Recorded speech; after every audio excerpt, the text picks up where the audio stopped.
Super creepy Pokemon hack. Creepypasta.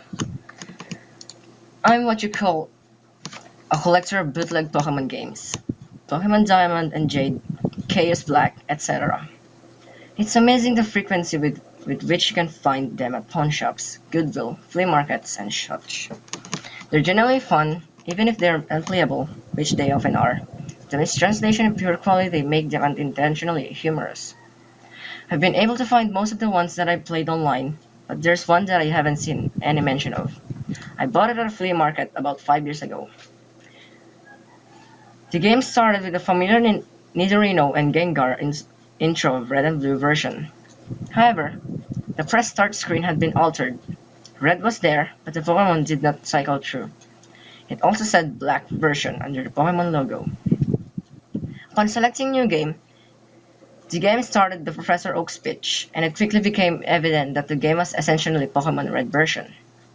After selecting your starter, if you look at your Pokemon, you had in addition to Bulbasaur, Charmander, or Squirtle, another Pokemon, Ghost.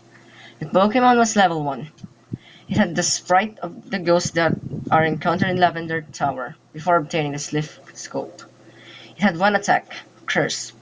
I know that there's a real move named Curse, but the attack did not exist in Generation 1, so it appears it was hacked in. Defending Pokemon were unable to attack Ghosts.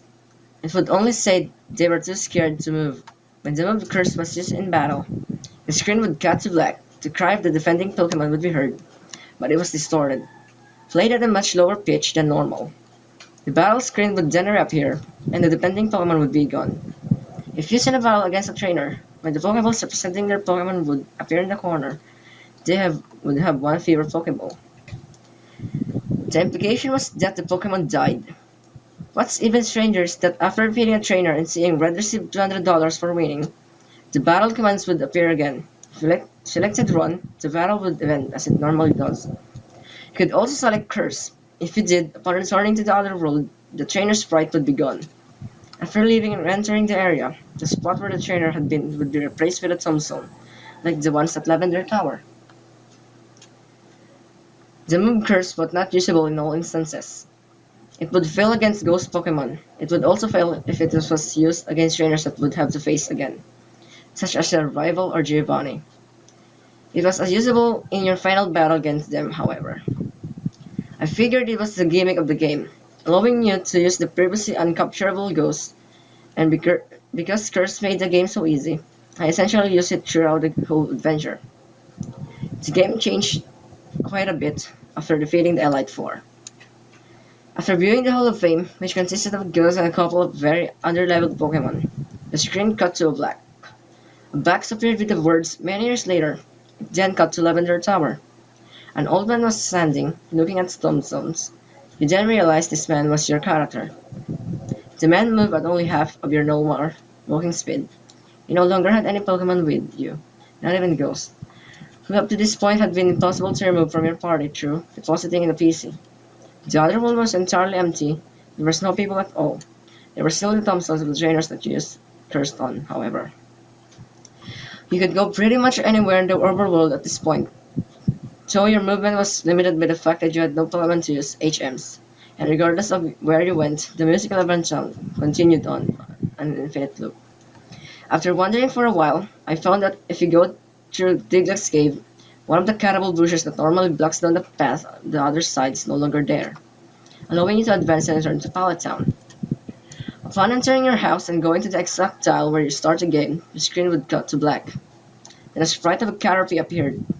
It was there replaced by a Weedle, and then a Pidgey. I soon realized as the Pokemon progressed from Rattata to Blastoise that these were all of the Pokemon that I had used Cursed on. After the end of my rival's team, a Youngers appeared, and then the Bag Catcher. These were the trainers I had cursed. Throughout the sequence, the Lavender Town music was playing, but was slowly decreasing in pitch. By the time your rival appeared on the screen, it was little more than a demonic rumble. Another cut to black. A few moments later, the battle screen suddenly appeared. Your trainer sprite was now that in fact of an old man, the same one as the one who teaches you how to catch Pokemon in Viridian City. Ghost appeared on the other side, along with the words "Ghost wants to fight." You couldn't use items and you had no Pokemon. If you tried to run, you couldn't escape. The only option was fight. Using fight would immediately cause it to use struggle. Resistance effects Ghost but did chip off a bit of your own HP. When it was Ghost's turn to attack, it would simply say triple dot. Eventually, when your HP reached a critical point, Ghost would finally use Curse. The screen cut to black a final time.